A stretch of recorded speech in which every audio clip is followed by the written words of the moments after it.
Welcome back, everybody. This is episode 133 of the Jiu-Jitsu Dummies podcast. We're brought to you by Black Belt Digital Marketing. Anything you need to build your business on or offline, it's website design, Google Ads, graphic design, printing, we can absolutely help.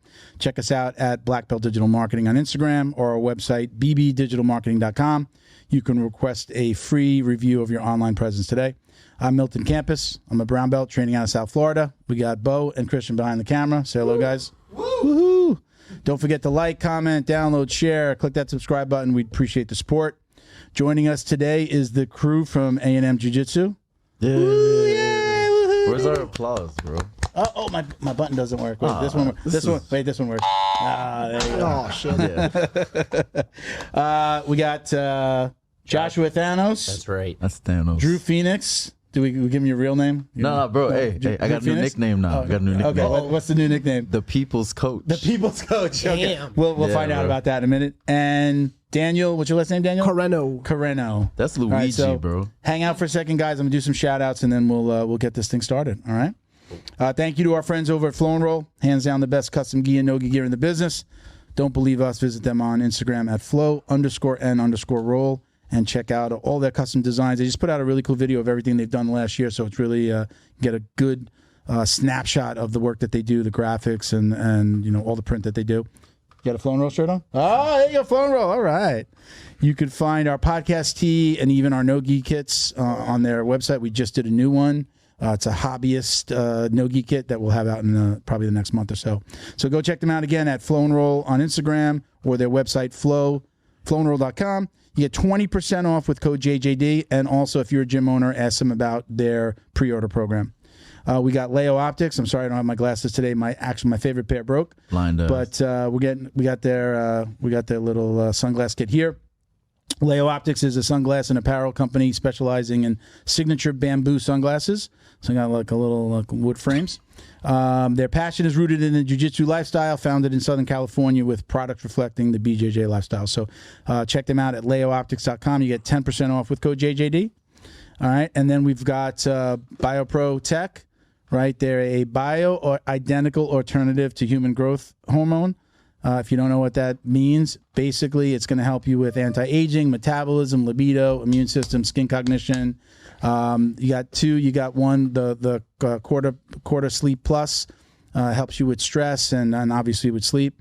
All this with no needles, so no side effects. You can check them out at bioproteintech.com. You get $30 off with code JJD on there. You got to buy a kit totaling more than $295, right? So again, code JJD. All right, that's it. Hey! Can we get free steroids? Wow. Yeah. No, I want free Like steroids. some free bro. steroids. This is a bio-identical alternative Okay, so to HGH. Yeah, so non-steroids, whatever. Do we get Yeah. free? I'd rather This is, acai. this Jesus. great. It definitely helps with the libido. Let's say that. I'm taking these two. Oh, man. Yeah, I need to turn that down, to be honest with you. Yeah. Don't. Then this isn't for you. Okay. But a little bit older. No, it's still good. Great for guys that, like if somebody's doing TRT. It actually works really good if they're doing a TRT program. Kind of works really good side by side. I'll look into it. All right. Welcome, guys. What do you got there? You got the Macho Man glasses Vipers. on. Hey, these are his. I don't know. They look cool, bro. Yeah. That's Not it, on, baby. not You're on, way too not old to on be you. wearing Maybe give me Not some on of the you. sauce. Not on you. So what's Not going on on, me. man? What's up, man? It's been a while since we had you on. Man, Yeah. You got a lot going on over there, right? You got some Yeah, changes at the gym? some changes. Tell us about A M Jiu-Jitsu. What's new? Well, this is our newest competitor, Luigi. Luigi, Let me tell you stories. Luigi, behind- the firefighter. Man, your bio was like the one, like firefighter, blue belt, firefighter, and then what else? Porn And star. the Marine. And a Marine Yeah. veteran. A Marine vet. There you go, brother. Yeah, man. Thank you for your Gay porn service. star. Thank you. Appreciate it. Let me tell you, one of the first times I met Drew, he actually told a story about, I don't know if you remember this, you were like, you hated when people said thank you for your service. Do you Yeah. remember that? Yeah. You didn't like it. But then no, I didn't say I changed. hated it. I said that it makes every veteran feel weird. Yeah. It's awkward. Yeah. You're like, Yeah. oh, I don't know what to say. Yeah. Thank you. Yeah. welcome. You want to actually? I normally don't. I don't say it. I'm just like, oh, that's great, man. You Yeah. know, like because ever since he said that, even though you kind of changed your tune on that later, right? You don't mind it, or you still bother No, you? my brother gave me a perfect answer. It's like, thank Okay. you for your support. Okay. Because it feel weird, right. like, oh, thank you for your service. And like, oh, you're welcome. Yeah. Thank you Right. for thinking. me? Yeah, Thank you for thanking me.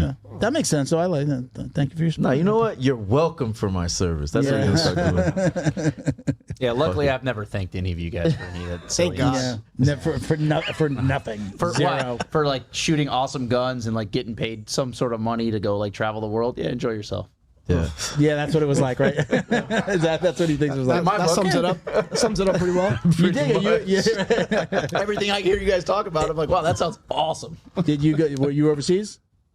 I went to Korea and Japan. I didn't go anywhere in combat. I Okay. just joined at the wrong time. Yeah. I was in or the right time. or the right time, depending how you look at it. Yeah. I was in from 2012 to 16. Okay. And then, Drew, when did you? 04 to 09. 04 to 09. Yeah. Were you in Japan? Where were you? No, where did you do some like consulate something, right? I did embassy duty, so I went to, after Kuwait and Iraq, I went to Guinea, which is in West Africa. Then I went to China, Beijing. China. And then I got NJP. That's like a little punishment for calling a female Marine a bitch. Little pee slap. Yeah. Yeah. And then, No. and then They did give you this? then I went back to Africa. Did they tell you that? Yeah. Then I went back to Africa, which is Racist. Niger. And then I went to Lebanon, and where else did I go? Thailand. Yeah, it's cool. And for people that don't know, were you doing jiu-jitsu before you left, or you got onto jiu-jitsu? I started watching jiu-jitsu like a madman before I left. Yeah. Why? Yeah, because I saw Rampage Jackson do an interview, and Joe Rogan was like, "Why did you get beat by Forrest Griffin?" And he said, "Because he whooped my ass." Yeah. And I was like, I started laughing. I just saw the Marines watching it in the living room, and I was like, I went to duty that night, and I just watched all of Rampage Jackson's content, and then I watched all his fights, and I saw him powerbomb somebody, and then I was just like, oh shit. And I just started watching all the Pride fights on YouTube. Then I started watching all the UFCs, and then. But you weren't into this. You weren't into MMA, jiu-jitsu, martial arts before that. No, bro. You don't have that like everybody's got that. When I was 12, my mother put me into Taekwondo. You know? No. You got that story. That's this guy. There it is. Yeah. There's always Yeah. one. There's always one. I did a little karate when I was younger. Very little karate. Yeah, no. I tried karate, got out of it. Tried judo, got out of it. Yeah. Tried baseball, got out of it. Did high school. I don't know. Yeah. Basketball? Basketball. Sorry. Yeah. That's Thanos. So well, we're gonna get to him in a second. So let's go back to the gym. So you got some things going on at the gym. Give us like an update. I know last time we talked, you doing like some stand up now, or you've kind of blended that in with the. So it's not just A&M Jiu-Jitsu anymore. yeah, so before we were renting the space with the kickboxing program. The old Stanford MMA. Is it? No. Sure. Was it the original Stanford MMA? Right. That's where they But started. they were originally the Black Zillions, right? And then they Wasn't were it Hard Stanford Knocks. then? Was it which one came first, Black Zillions or It was Stanford? Black Zillions, Hard okay. Knocks 365, And then Stanford. and then Sanford when they left. Okay. So, All but right. those same I thought it group was the of other way guys, around. Henry Yeah, Hooft yeah. and the boys. Let's Okay. just call it then. Sure. All right. And his kickboxing program was there, and then we bought it from him, and now the entire program is A&M Jiu-Jitsu. You gonna be changing your name? Or you gonna? Yeah. Eventually, when we figure out what. Are you voting on what the name's gonna be, or are you trying to figure something out? Finding another name is such a pain in the ass. A&M MMA. Black I don't like Magic. A&M. There's a lot of A's and M's in your name already, so it's like A&M MMA would be a little hard. A&M mixed martial sucks, arts. To be honest with you. The name does suck. But I there's no always good thought there was an games. A. I thought it was Andrew U, and an M. No, the story behind this is that when, like in 2019-ish, 2018, my strength and conditioning coach was A&M Strength and Conditioning. Anthony, me and him were real tight. Was training with him, and when GF Team shut down the gym that I was at, me and Devin decided that we were going to start the jiu-jitsu gym, and through Gilbert Burns, who introduced us to Henry Hooft, that's how we ended up getting the spot. Anthony said that he wanted to partner with us, so we were like, okay, cool. So he's like, do you mind if we call it A&M Jiu-Jitsu? And then my vision was, okay, so we call it A&M Jiu-Jitsu, and then when Anthony leaves the spot that he's at and we're ready, then we'll start the A&M Combat Compound. Okay. So that's why I went along with that. I was like, okay, cool, that's a good vision. But for whatever reason... So A&M wasn't your choice. That was kind of, okay. Yeah, and he, you know what I mean? Like, he wanted that, and I was like, all right, cool. Like, that sounds cool. Like, we'll make it the A&M Combat Compound. He'll do all the strength and conditioning. She's an amazing coach, so I was like, all right, that's great. Yeah. right? He'll do the strength and conditioning, then we'll do the jiu-jitsu, and then we'll have the combat compound, and that's how we'll move forward after we leave Hard Knocks. Yeah. For whatever reasons, life, he wasn't able to do that. So now it's just like, okay, we're here with the name, we're building the name, but it wasn't really like my name or my vision. So we ended up changing it. Because when I asked you last time, I thought it was like Andrew and somebody. No, and then animals and monsters. Animals and monsters. But that, I mean, that's cool. Yeah. That was that his original vision, or is that what you put in there? No. That's so, his, okay. that's It was all right.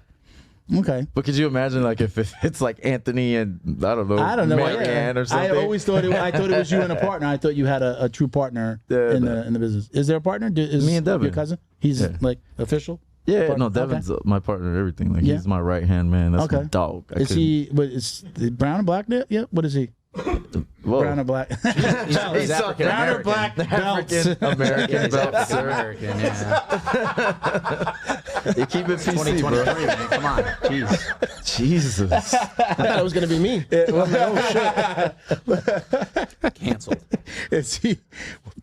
What belt rank is he now? Purple. He wears purple cloth around his waist right now. Yeah. Yeah. But he strangles people. Yeah. Who wear darker colors. So for people that don't know, you're in the people down here in South Florida, they all know Extreme Action Park. You're in that building that. Yeah.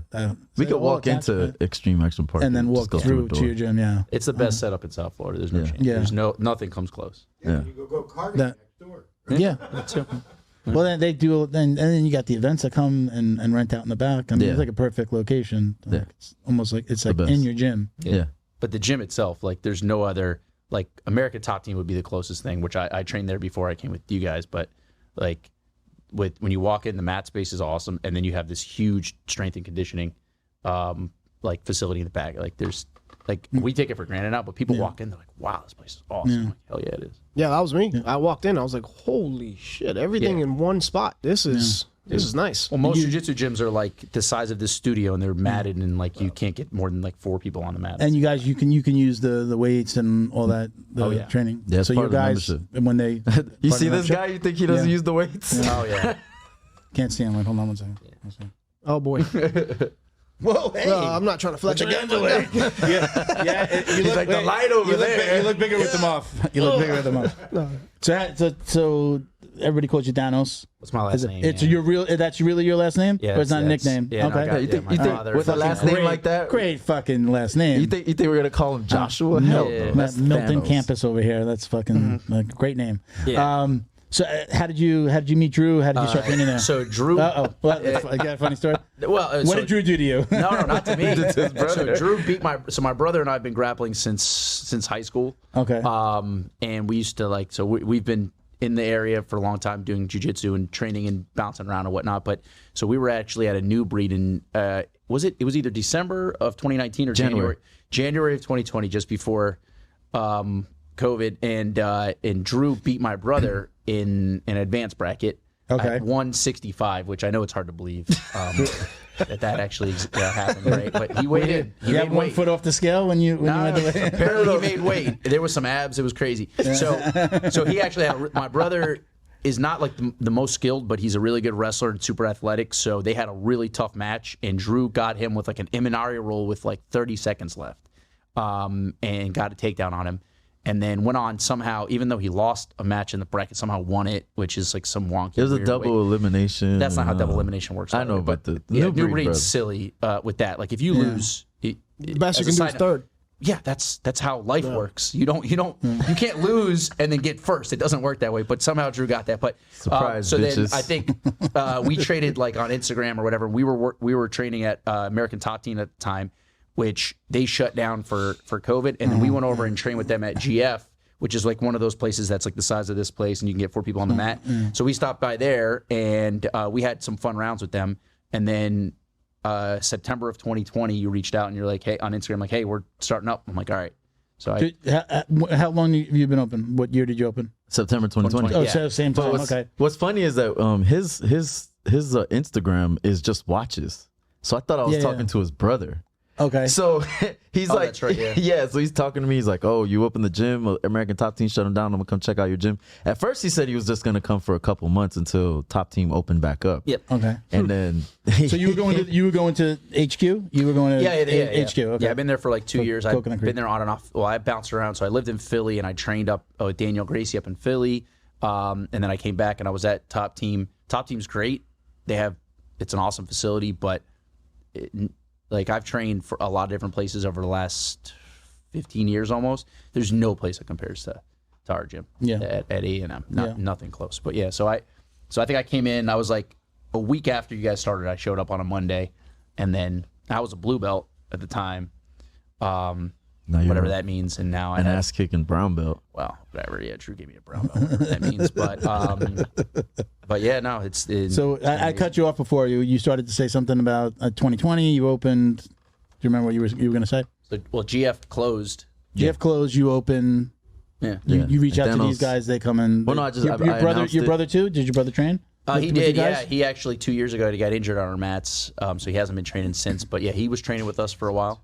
Yeah. Almost, yeah. He tore his MCL on the mats, but that's dangers of wrestling. What's the deal with all the watches? What is that? Is that a hobby or is that your day job? Yeah, I work for the largest watch selling operation on the planet, so I do sales for them, and that's I guess my Instagram. I don't really like social media as it is. Like I don't post things. It's weird. It's like one picture of you, like in the mix. Yeah, but mine's all watches. So, so I was people do that all the time. Like I recognize people from social media, but. And they don't recognize in my mind, I forget, like, oh, yeah, they don't see pictures of me, so they don't know who the hell I am. So I'll walk up to somebody, and then they're like, who are you? I'm like, oh, Thanos. Mr. Thanos. Yeah, so. Watch guy. Yeah, watch guy. So, but yeah, that's how it started. And then I was like I'd say when I started, I've been training for a long time, but I never had, so like I started training probably like 2008, I'd say is when I actually started really training. Like before that, it was like puzzle mats in my backyard with like BJ Penn videos with my brother and like going to different people's houses and just like grappling and wrestling and things like that. But so I started training with my first black belt in 2015. That's when I put on the pajamas.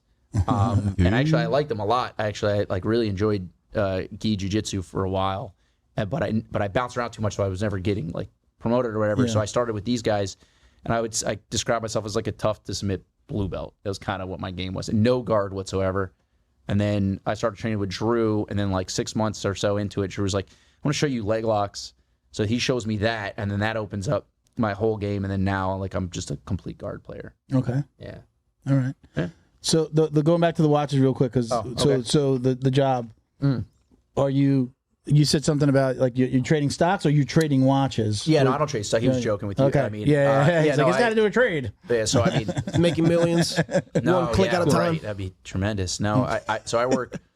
Is it like a trading situation? Like these are like you're buying like used watches and high-end watches and things like that? Yeah, basically. So I work for a company called Watchbox, just the largest company in the industry buying, selling, and trading watches. We're also authorized dealers for a lot of different brands like Rolex and Patek and stuff like that. So I've been doing that for a decade.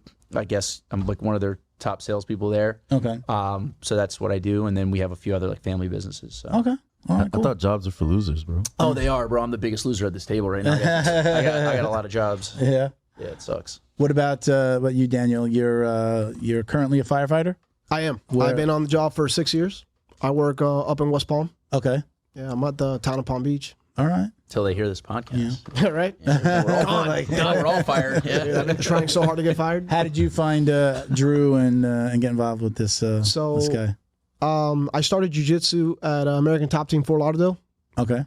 And it's mostly like a gi gym. We have no gi days, but it's mostly gi. Yeah, no, right? And it just never was my thing. Even when I started, I did it because I had to, at white belt. We did a lot of IBJJF. So as a white belt, you can only do gi. So, I did my time, got promoted eventually, and then became a blue belt. And then I'm like, man, now I can do more of the no gi stuff. And then, I was just looking for a gym that dedicated their time more in the no-gi. Yeah. Are you still running gi classes? Or they're gone? Wow, man. So, I'm like, we tried. I'm like, primarily nobody goes to the gi. I showed up at, you're like, yeah, come to an open mat. I showed up with my gi and no gi. I put on the gi and it was like everybody staring at us. It was like me and Miguel. We came and like, all right, everybody must have shows missed up. that It's day. no-gi. But he didn't tell me that. He just, come and train. I'm like, all right, yeah. I think he gave me some shit like, gi's at 12 and then like, Or 11. no That's when I gi's still was that was doing a long 11 time ago, o'clock yeah. gi. I ask me tried what to time do he it. showed up, though. So he told me to be there like at 11. He showed up at like 12. Oh yeah. So Bro, at least I'm consistent, no. bro. So then that's why I said I knew I factored in you being late to the schedule. As you should have. I did. We just switched into our no-gi gear that day, but I mean that's been a couple of years. But no more no-gi. Just nobody's interested in it at your gym, or you just Because it's a mainly like a no-gi and MMA gym, so the Okay. gi is just kind of thrown to the side. We used to have eventually. Tuesdays and Thursdays. Just gone? It used to be gi. So like I teach on Thursdays now. So there's no gi there. I mean, I could teach a gi class. I've done so way there more are gi than no gi. zero but it's not. gi classes at your gym Kids, anymore. if you want to grab Oh, yeah, kids, yeah, okay, okay. kids, There's kids class? gi, man, awesome. I would fantastic. Is there fuck a kid there up in kids? the gi, bro. Is there What? Probably heel hook him too, right? Right? Oh my god, All it'd be a day. blast. there's Prison you rules. do have kids, kids gi. Yeah, of course, absolutely. And is there a kids no gi? Bro, life lessons with I think so, Professor yeah. Drew. Yeah. That's gonna be the gi class. Yeah. Run No, through but yeah, those so kids. there is gi kit. Actually, Rock is our kids instructor. He's fantastic, and he's Amazing. more traditional gi guy. Okay. But yeah, everything else right now, all the adult classes, is all no gi, which is for me personally, like I'm getting older, and like the gi is just too tough on my body. Really? Oh God, bro! I feel like it's so- the other way around. No, For me, it absolutely feels the other not. way around. So the hands is one thing, right? That's what everyone Hands. says. But honestly, like I have a bad back and neck, and like so if we're grappling, you throw a collar tie. Number one, I can shed it like very quickly, right? But that's basically all the pressure you're gonna put on my neck is on a collar tie, or maybe like some sort of choke or whatever, which I can tap to. But and the gi, anywhere you grab on my jacket, like is putting pressure on my neck. Okay. So like my neck, my back hurts so bad after doing like gi rounds. So that's kind of the reason, because I used to come and do gi. Like I like it, it's fun, but if I'm gonna pick one, especially since like I've gotten better and I've been competing a lot with these guys, like no chance I'm competing in the gi. It's not happening whatsoever. Absolutely not. Mm. I feel like I can control the pace. I had like a heart attack years ago, and when I came back, I was just like, oh, this is. I can control the like, or it's like if slow it especially when I'm rolling with lower belts, I could slow it down. They can go at my speed. I had to get my cardio back. It took a really long time. I'd get on the mat, my heart would just start like racing. So I'm like, all right, let me slow it down, and that was just easier. Sure. No gi, I'm slipping off, and it's just super fast paced. I agree with that. yeah. That's true. But I found a way to slow down the pace just by playing guard and basically making my guard unpassable and like attacking people's legs. You get like some maniac like this guy who wants to go 200 miles an hour and try to Oh, that's you. Slay That's, you, you're the right? guy. So, like, we got some of those. We got like one or dude, two. That of those. boy all can these guys. wrestle. Cardio's a Yeah. weapon. And Cardio's a weapon. yeah, they try to do that. So I'm like, okay, all right. So then I'm just gonna, I'll use some frames. I'm sitting down, I'm playing off my back, and then I'm just gonna wait till you make a mistake and then either catch your legs or triangle or whatever.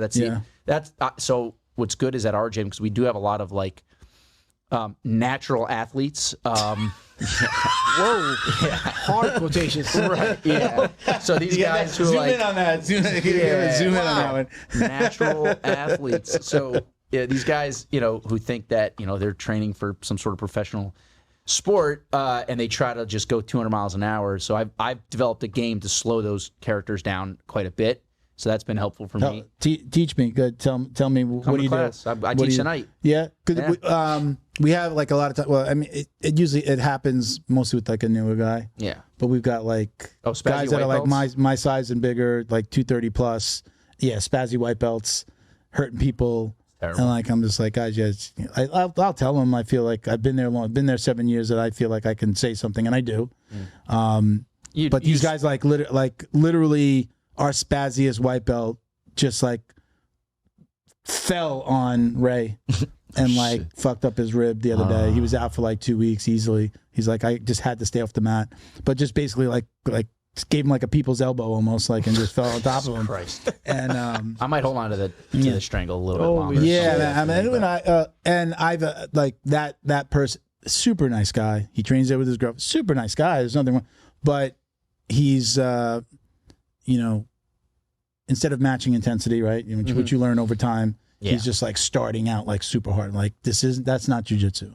That's not jiu-jitsu, just landing on top of somebody. Like, okay, look, pull your white, but pull guard, or go to your knees. You don't have to be, stepping into somebody's guard and then like trying to fall on them. Like with a guy like that, I'm not gonna have a stand up. We have a lot of people on the mat at any given time too, so it's hard to have like a good stand up battle and really like drop a double leg, you're gonna hit like 3 other people, right?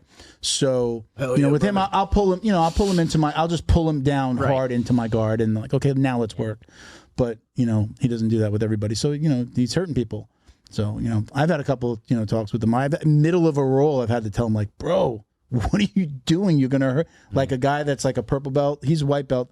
Somebody's purple belt, like half his size. I'm like, bro, you're gonna hurt that guy. Stop what you're doing and do jiu-jitsu. Relax. You can, the whole winning practice thing and all that stuff. But that's like that's almost every new white belt, right?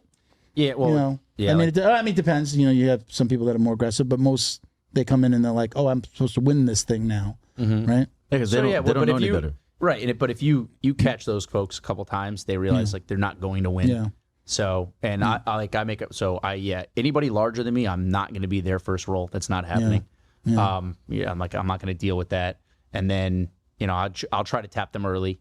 Yeah. And then just so I can get a little bit of like, especially if I see that they're trying to be aggressive, I'll grab whatever it is. Like I'll try not to heel hook new white belts, people who don't know me very well. Keyword try. You heard that? Well, like, try not to. Yeah, like I'm just, because they also might not know and all that stuff. So, but I'll try to get to some sort of choke. I will punch choke a new white belt. I will do that, absolutely. Such a dick. That calms people down real quick, man. Like I'll catch a triangle and the guy's trying to posture out of it, and I'll just reach up and just finish the choke with the punch, or guillotine Classic with the punch. Thanos. Dude, but I feel like that's because I don't want to have like an ego roll, but if you're gonna do that, I'm gonna just show you how to. Hey, listen, skill is the most important thing here. Your aggression is gonna help you a little bit, but skill is the most important thing. Let me show you how. We had Brendan McCaffrey on way back when we first started, and he would say we were talking about this, and he says those guys, I'm gonna like let them spaz out, let them go crazy, and I'm going to gently submit them. I'm going to show them. I'm going to submit them, and I'm going to show them how, like, no matter how crazy you go, all of this spazzing, I'm going to submit them, and I'm going to do it, like, almost in a gentle way. He did it. He went like that. I remember him going like this. So I'm going to submit them gently, So, I mean, that's how that's what I try to do. But, I mean, sometimes you just get that, Again, we've had a couple of guys, again, and it's usually the bigger guys that, like, they get submitted and then they come back even hard. Like, then now they're like, I want to get aggressive, But I think it's something you got to beat out of them, right? A little bit. Like, again, like what's great about jiu-jitsu is like I'm not punching you in the head. Yeah. So like I can be aggressive with you also, and there's no harm done. Yeah. Right. So like I can not gently, like I can make things very unpleasant for you. Like so I weigh like 175, 180 pounds, and we get guys like a 200+ pound white belt shows up and tries to get crazy.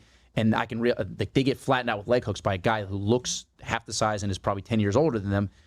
And now they're like, what the? And it allows them to take a step back. It's eye-opening. Right. So, like, if I see somebody who's acting like super aggressive, I might put them in a position that they're not going to enjoy, right? So that they understand, hey, listen, skill is everything here. Like, technique is everything here. And your size and aggression can help you in some ways. Yeah.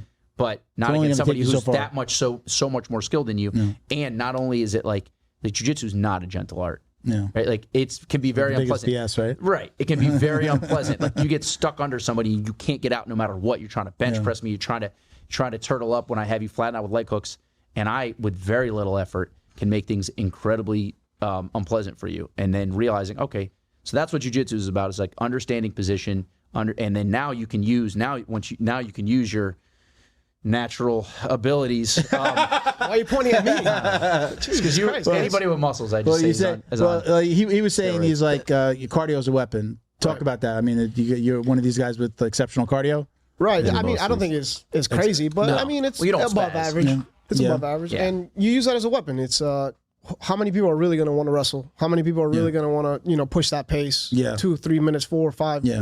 You name it. Were you always like that? Like, what did you do before jiu-jitsu? I mean, you're again veteran, Marine vet, firefighter. When did jiu-jitsu come into play in that mix?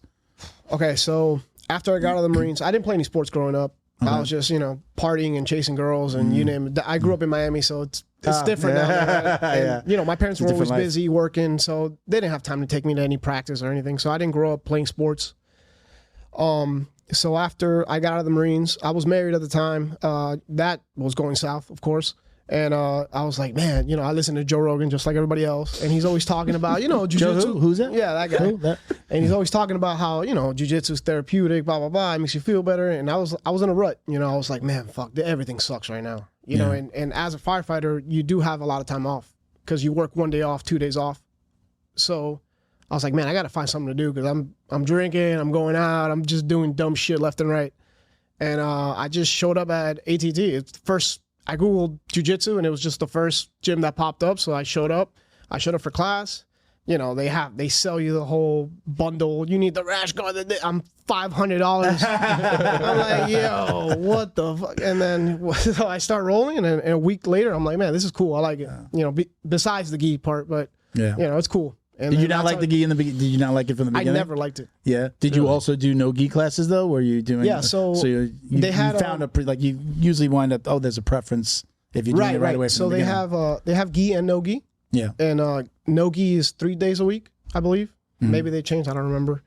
Special thank you to the crew over at Flow and Roll for all their support. Flow and Roll is renowned for their incredible no-gi rash guards, shorts, and leggings. Flow and Roll has quickly become the premier custom apparel provider for academies big and small throughout the United States. Reach out today to discuss your custom order and ask about their incredible pre-order program. You can send an email to flowandroll@gmail.com or visit their Instagram at flow_n_roll and shoot them a direct message. And yes, they can create an awesome custom gi for your academy as well. Visit flowandroll.com to check out their awesome designs, and while you're there, pick up a Jiu-Jitsu Dummy signature tee exclusively at flowandroll.com. And remember, you'll get 20% off your purchase of t-shirts, rash guards, or gis with code JJD.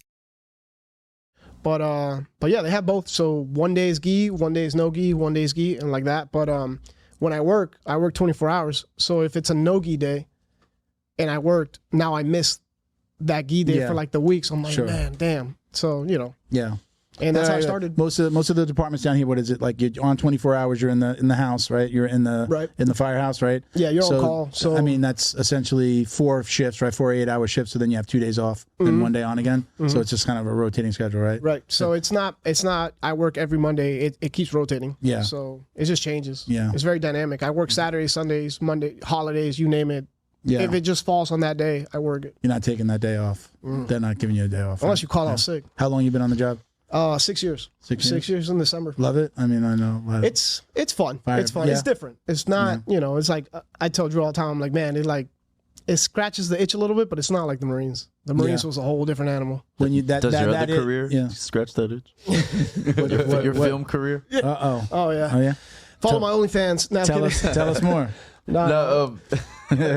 He was competing one time, and I told him, I was like, yo, in this bracket, you're going to go against some freedom fighter guys. And I'm like, me and their coach are like this. So we're going to be talking shit to each other. Is that the team Freedom Fighters? Yeah. Ray, Ceviche. Bro, he's an amazing guy, amazing coach. Have a lot of respect for the guy. But we're always, like me and him, when we're coaching against each other, we're talking more shit to each other. Yeah, I've seen some video of you. I don't know if it's that one, but I know you. Well, no, I'm always talking shit. That's my love language. That's what I'm saying. That's my love language. Right, but it's his too. So we're just like, so like anytime like my guys do something, he's like, oh, that shit won't work. And he's like, oh, that's YouTube wrestling. We're always going back and forth. So when I saw freedom fighters in his bracket, I'm like, me and the coach are going to be talking shit to you. He's going to be talking shit to you. We're going to be talking shit to each other. But I don't know if he understood the gravity of it. Yeah, mind you, I had no idea what he actually meant. They were it was like they were roasting us. Like both of us. Well, you were like roasting the opposite, mid-match, they're just like, oh, look at that, that's bullshit, that's not gonna work. And I was like, Ray, you gonna teach it? I was like, because he's wrestling everybody, and I'm like, you gonna teach your guys wrestling, or what's up? He's like, Drew, your guy does gay porn. I'm like, damn, he found my handle. Mid-match, I'm yelling at him. I'm like, damn, you found my handle. So raise a subscriber. Yeah, exactly. That's where it came from. So it stuck. Yeah. Here and there. Yeah. Hey, listen, So- you gotta figure out But ways to make Luigi, ends meet, his you know? nickname is another thing, right? We got to Well, I address mean, that. we got the mustache. Oh, going man. on. No. It goes So beyond that. So prior to him coming in, like the week before, his homie, who's also another Marine, right? This guy's built like a fucking fire hydrant. Yeah. Right. So and he's a firefighter too, so he only has the mustache. So I'm just thinking Mario. Right. So the He next looks just like time, Mario, yeah. So the next time he comes in with him, it's Mario and Luigi. Oh yeah. So before I even knew his name, I'm like, bro, Luigi, Mario, like, It suck. yeah, it's stuck. And like To we're this day? wearing the same rash guards because like 'cause I started jujitsu before him, and I'm just like, hey, this is a good brand. Like I wear these shorts, they don't rip, they're comfortable. And he goes and buys the exact same color. So we show up to class. It looks like mom dressed us right before. I mean, you guys do look alike though. He just looks like Mario to your Luigi. No, yeah, absolutely. The funny thing is though, like when people just meet him, right? They're just Luigi, but they think that's his name. Yeah. Right. Then when they find out it's a nickname, so Mario will show up and they're like, holy shit, is that Mario? Yeah. We're like, yeah. They already know. Yeah. By the way, that's something at our gym, like nicknames. I have never been in any other place where like either you get called your Instagram handle and that's just the name that they give you, Yeah. or they'll come up with a name and then just like nobody uses a regular. I sometimes I don't know. I forget your name sometimes because he calls you Luigi. I'm like, oh shit, is it Mike? Hey. Like I try to call people by their names. So And Drew's all nicknames all day long. You guys are both at ATT gyms. I know the gym that I came from where I met him. You know, you definitely have that laid back style that I like that too. You know, Yeah. I don't like the, you know. We're not teaching his spec here. At my even at my gym, I'm older than my coach, and I've been with him so long. There's probably only like 2 or 3 guys that can talk back to the coach in the middle of instruction and maybe make a joke and not get torn apart in a roll later. You know, like or get ridiculed, like taken to the side. You know, so but I came from that world of with Kenny being able to like talk back and joke around, and it was very open. You've always been like that. You guys came from different gyms, right? ATT was definitely not like that. More traditional. You too, no. ATT. It was like Yeah, straight laced, there's right? Not most of the places I've ever trained at. If we said half the shit that we said on the mats here, I would be so. Put it this way: I have a rib that's popped out, and for tapping to a submission that the black belt thought I shouldn't have tapped to. So basically, I spent the rest of the time in knee on belly under him because I tapped to something that he thought I shouldn't have done. So that, which I mean, what it is. I learned a lot, but yeah, no, our gym Like that was like the punishment for doing something wrong, like negative reinforcement, basically. Negative reinforcement. It works. It works. Yeah. But yeah, no, we don't. That most like Brazilian style gyms are trying to teach you a spec, and like it's not our thing. Yeah, it's not our thing. And I led with that based off of just instinct. Yeah. But then I saw John Danaher talking about it, and he's saying how like when you have a relaxed atmosphere, people learn more. Yeah. And I see that with that relaxed atmosphere, you breed camaraderie, and with that camaraderie, you learn more. Because one thing that I'm gonna start the damn series on Instagram, like shit I learned from the Marine Corps, right? But one of them is like small unit leadership, right? I couldn't do the shit that I do if I didn't have a Thanos, a Desi, and a Devin. Yeah. Right? Our gym would not be what it is. Because we'll go to a tournament, right? And Thanos is the type of guy that's like has like a video game controller in his hand. And he's like just telling you every fucking thing to do. And I'm more of the cheerleader, right? And Desi's like a mix between us both, right? So when me and him coach together, you're getting everything. You're getting cheered on. You're getting told exactly what the fuck to do. And you just feel supported throughout that whole match, right? And I fucking love that, bro. I love going to tournaments. And actually, this guy, he saved the day one time. With who? Fucking Cliff. Oh yeah. That situation. Yeah, right? that was crazy. So, all right. So, we have 2 new guys. Right? Oh, 2 you're new gonna white tell belts. this story? Yeah, bro. Why not? Jesus Christ. Are the cops Why looking not? for him still? We got 2 hours. We got 2 hours. Yeah. So we have 2 new guys, right? Both equally as dedicated, in my opinion, right? They both used to show up to the 8 a.m. classes. One worked sales at 9 a.m., so he used to show up at 8, take a shower at 8:30, bounce by 9. Be at work by 9. The other one worked overnight, okay? And he used to do security overnight, come to the gym, shower, get on the mats, okay? Both of them used to show up every single day. Both of them were equally as dedicated. Both of them trained everything, and they both signed up for a tournament, right? Our goal was to win number 1 for the day, right? The team. The Friday prior to the tournament, right? The one who we're going to call security, we're going to call the other one sales, right? Security shows up, right? And he shows up at 8:15 and claims that he, in the bathroom, put down a Nintendo Switch, okay? And he claims he forgot it there, right? Okay. Leaves, goes to train, okay? Sales comes, right? His normal time, 8:30, and he goes, takes a shower, goes to work, okay? Allegedly, the switch goes missing, okay? So now security is pissed. Security is looking around, questioning people, whatever. Talks to Devin, my business partner. Devin says he'll handle it. Snooping around, looking for the shit again. Talks to me. I say I'm going to handle it. Now he's been told by 2 leaders in the gym that they're going to handle it. Okay. We have the tournament the next day. And I see sales and security by the fucking, by the weigh-in table, right? And I could see that they're bickering, right? So security is like, I know you have my stuff. Just tell me you have my stuff. And I was just like, yo, what the fuck did I tell you? Yeah. I'm like, I told you that I'm going to handle it. Today, you need to focus on competing. Go compete. Go back over there. Go get warmed up and get ready for your matches. He's like, okay. All right. Tell sales, hey, like I asked him, like, did you take this shit or what? Like, he's like, no. Like, I don't even. Oh, and then he's like, I don't even know what a switch is. All right. Apparently that pissed off security. All right. So I'm sitting down. Right now, like the whole team is by the bleachers, right? We have 22 motherfuckers signed up to go, plus all the family members. Like our team is deep, right? So I'm sitting on the bleachers next to Desi, and Desi goes, yeah. Right? He goes like this, and I look and I see security approaching sales, and now I'm pissed, right? Because I told this motherfucker to stop, right? He pulls one of these, the little look away, the high school look away, and punches him, right? But I was already going towards him. So I grabbed this motherfucker by his waist, right? I do a mat return on the hard floor, and now I'm livid because he went from a student to somebody attacking one of my students in that moment. Criminal. And I do not fuck around when it comes to my guys. Yeah.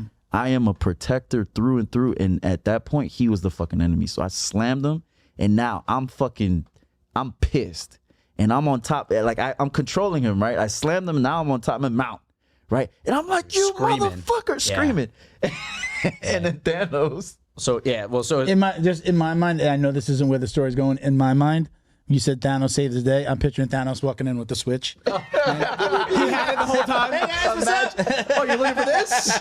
Dude, this switch is so cool. I saw it in the bathroom. So 2 things. Number 1, security is probably about 30 to 40 pounds bigger than sales. So that's part of it. He walked up. He started screaming at him again. That's what alerted Drew, and then hits him, sucker punches him loud, pow, like cracked his tooth or something. Right? It was bad. His tooth went through his lip. Yeah, it was that bad, right? And now he's screaming plus Drew's screaming, and now there's a crowd, and I'm like, and this is a tournament's going on. Yeah, there's a tournament. 500, 600 people. Is this the Coral Springs. Coral Springs. Coral Springs Gymnasium. Yeah, Coral Springs Gymnasium. Was a lot of people heard there. This story. Oh, really? Yeah, you weren't there. Yeah, so you then weren't there. I walk up and I'm thinking in my head, de-escalation first, man, because I don't want to get us all kicked out, but also like I don't want cops to come and all that stuff. Yeah. So Drew's enraged, like at this guy. By the way, the police station is right next door. Oh, the police and fire station is right. there. They share the fucking parking lot. It is. It's true. And there's cops there on site. Yeah. And like there's a crowd around us, and I'm looking. And for me, always in these situations, and all these situations, especially when there's like risk of like legal trouble, de-escalation first. Yeah. We can deal with all the other. We can beat the crap out of this dude in the alley afterwards, but in front of everybody, we're not committing crap. Too many witnesses. Right. So I tend to be good at like keeping calm in type of situations like that. So I run up, and Drew is like was gonna kill him. Yeah. So I come up and I talk some sense into security. And calm him down. I also calm Drew down. Drew, he goes, Drew, shut the fuck up. Yeah. And he starts talking to him. Because I'm trying to calm, because the kid on the ground was trying to get up to attack. Like he didn't want, Drew's on top of him, right? And could kill him if he wanted. Okay, and that kid just is enraged beyond belief and freaking out. And I start yelling, I go, bro, you want to go to prison today? You want to go to jail today, dude? You just assaulted somebody. He could, yeah. Oh, no, 100%. Tournament or not. Yeah, you just assaulted somebody, and now you're screaming, you better calm down because like that's like we're all gonna get in trouble, but you first and foremost will be in huge trouble. Like you don't give a shit about going to jail. He's lucky. And the crazy shit is like, he would tell me, he'd say, Drew, shut the fuck up, right? And I'd be like, and then Thanos would talk to him, and whatever answer came out of his mouth re-enraged me. Yeah. So I start screaming again. Thanos was like, shut up! And I'm like, I gotta calm down both of them, honestly. But I'm just trying to de-escalate till I get the kid to finally agree that he wasn't gonna attack, which he did. He did not. He followed through. Yeah, he calmed down, and then I don't know what happened after that. Oh, then I think Desi kind of picked us up. Like he picked me up, or something happened, and then I ended up going outside. And then I don't know what the fuck happened. So the kid who got punched he went to the park. He actually ended up competing that day. Yeah, even so still. he gained my respect because he went, got stitches. Yeah. And came back and did won he stay his there match. or did he leave to go to the hospital? He went and got stitches at the urgent care. Yeah, that's like, hey, I tripped and fell. Can you help me out real quick? Yeah. And then went back and competed. And the only reason why he didn't he won his first match. The only reason why he didn't continue is because his stitches started opening him up. Okay. So and then what happened with the other guy? Did the other guy compete or did he go home? No, he went home and then he got kicked out. He got kicked out. I want to know, did the switch ever appear? Yeah, so the kid with the stitches showed up with the switch. No, I'm just kidding. Oh my God! I'm like, he had it the whole time. Oh my! Did anybody ever find the switch? No, but there was never a switch. See, my thing is that it's your responsibility, right? If you forgot something, gear drift is what? It's you take it. It's a gift. Yeah, it's you never heard that gear drift is a gear gift? Yeah, I mean. Tactically acquired? Yeah, there you go. No, tactically acquired is stealing, right? That's tactically acquired. All right, but gear drift is a gear gift. Like, look, you have personal responsibility, right? And one thing that I couldn't wrap my head around is that I could leave my wallet. Like last night, I had left my wallet, it just laying around. It had $100 in there, right? And it's like, oh shit, I gotta get my wallet. Like I've never worried about keeping my shit around the gym. Yeah, never. Beats headphones, whatever. Did you throw that guy out of the gym? Did he ever come back, or is he gone? So interesting. So there's an interesting thing that happened, right? Devin and Desi looked at it like, fuck, like this guy really needs to be here. We can help him, right? And then me and Thanos were like, fuck that. This guy does not need to be here. I didn't say fuck that, but personal responsibility I think is a big thing. And we were talking about like how do you handle this from a lesson standpoint because they're both young. Yeah. So Drew and I aligned on a certain kind of a certain aspect or an angle on how to handle it, and then Desi and Devin were handling it a different way. My mentality in situations like this is like, because they were like, hey, he needs to learn a lesson. And I go, okay, well, the lesson is that it's a lesson of loss, right? Like you don't teach somebody a lesson by bringing them back in and saying, hey, don't do it again. Yeah. That's not a lesson. That's like, hey, what you did was no big deal, and people will give you a second chance even if you do something like that's unacceptable. Would it have been different if they wound up like grappling? Like if he attacked him but only grappled, no strikes, and like kept it within jiu-jitsu. Like if they were, in a scuffle when it mattered. I'm sure all of our parents at some point have told us. How old were these do guys? Do not embarrass me in public. In the 20s, okay. Yeah. Grown men? Yeah. Well, 20s, come on now. No, they're definitely, but they're young bodies, guys. child brains, for sure. Yeah. But it's like look, we're all there's 35 of us in a corner, all wearing the same uniform, right? A M Jiu-Jitsu. Embarrassing us. You're right. Because of what you did, now you have the head instructor looking like he's fighting with the student, and then now we're causing all of this commotion. Thank goodness, like there was people that knew me. One in particular was Jason Barron, the dude from Coral Springs Jiu-Jitsu. Okay. He was like telling everybody, like, yo, that's between student and coach. Like, guys, calm down. And I seen him doing that, and the people calmed down. So between like him and Thanos, like they got the situation from being like 500 motherfuckers rushing to be like, oh, with their phones out. Yeah. Thank goodness that didn't happen. So well, I think that the reason why it went down the way it did for us internally is that number one, you sucker punch somebody, right? Like that's under no circumstances is that cool in any way. Like it wasn't like he said, "Fuck you, fight me, let's go right now." Outside, let's go. Because I think if it was like even though there was a huge size difference, if it was a fight between them, that's very different. Yeah, like a mutual agreement. A guy says to throw down, comes up, starts yelling again after we already told you it's already done. You took my shit, and the kid says, "What the fuck are you talking about?" And then he literally does one of those. What he said, he looked away and then bam, hit him. It was a great punch. It was tremendous. It was a clean but how's the punch. takedown though? How's the takedown? Yeah, how's the takedown? Takedown was tremendous. It was a great takedown. Drew's only takedown. Only wrestling takedown ever. Fonzie would have been proud of that one. Yeah, no, tight waist mat return. It was great. But yeah, I think the reason why Drew and I aligned on this is like, dude, like I couldn't find any. It wasn't like they got into a shoving match and then one dude shoved another guy and the guy punched him back, or like even like the kid who was in sales said, "Fuck you, punch me." Anything like that. It was a situation which, in my mind, you and I agree on this too. Which it's funny because other gym leadership literally are polar opposite. They believe it's the opposite. But like number one, if you leave something around, you're asking for it to take, right? That's number one. And number two, like there was no proof that the thing ever showed up to us. Like he could have lost that before he even walked in the door and not realize it, right? Right. So that was a big thing. That was on him and I. And like the only reason why he accused this kid are two reasons, in my opinion. Right. Number one, he said that he was the next person who walked into the bathroom afterwards, which means absolutely nothing because a lot of people come in and out. And the other thing is because he's way smaller than him. He wouldn't because I made a point. I'm like, all right, Desi, who's is obese, right? 220 pounds. That was a fat shame. Oh yeah. There you go. So yeah, he's bigger than you. So but so Does he? He got big? Oh yeah. He blew up a little bit? Yeah. He's fat. But like He's blew huge. up or no, blew no. up? No, he blew up. He lifts weights. Thanos, anybody fat that's piece just of a shit. pound over the Is fat. Is a fat. Desi's Okay. an Gotcha. obese Fat or piece of steroids? shit. He needs, There's no in between. Right, yeah. It's either you're a woman's weight or you're obese, unless you weigh exactly what I weigh. But if Desi had walked in afterwards, chances that would have happened?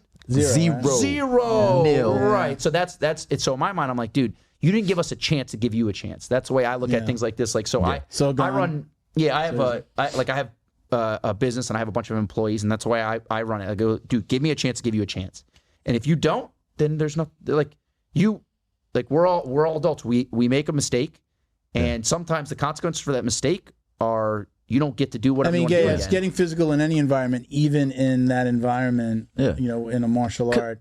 If you would have done that at our gym, That's the one thing that you can't do, that you can't use as your recourse. Like you can't start just hitting or even not in public, sucker punching somebody. Like at least if you wanted to do, if you felt like you wanted to at training, put it on that guy and really take it to him and keep it within the scope of the training. Do you want to fight? Yeah. Do you want to fight? Okay. Yeah. You guys are gonna spar right now. Glove up, mouthpieces. Vaseline, whatever. Easy.